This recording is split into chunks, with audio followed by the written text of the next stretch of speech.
Folek was not content to punish him at home. Sometimes she punished him in public. One market day, she dragged him along to carry her load. She ordered him around like a maid.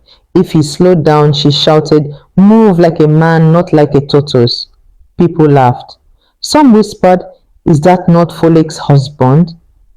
He's weak. She controls him." A child threw groundnut at him. Ogar looked away.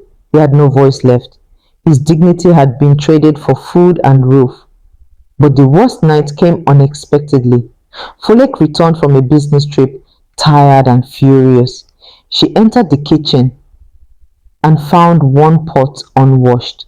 Just one. In a flash, she slapped him once, twice, thrice. Her voice echoed like thunder. "You good for nothing man. I feed you, I clothe you, I house you, and you cannot do basic chores?" She dragged him outside with power greater than her size.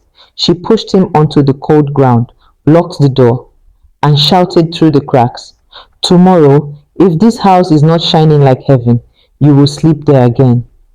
Rain started to fall. Cold wind caught his skin.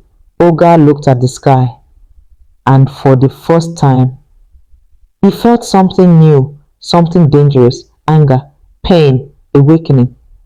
That night he didn't cry. He didn't beg. He lay silently, staring into the darkness, and the darkness stared back at him.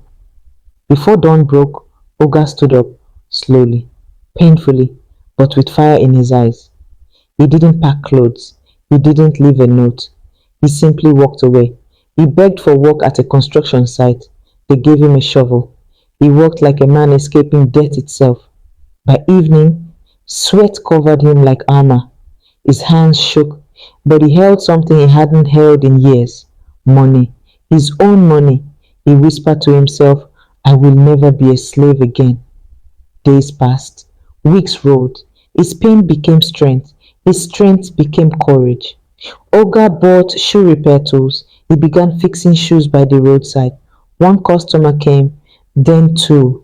Soon his name spread like wildfire.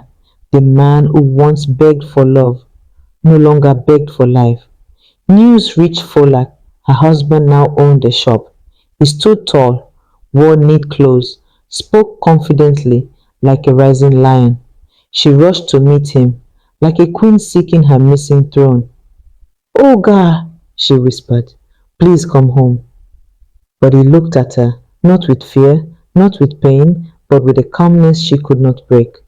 "I lived under your shadow," he said, "but now I have found my son."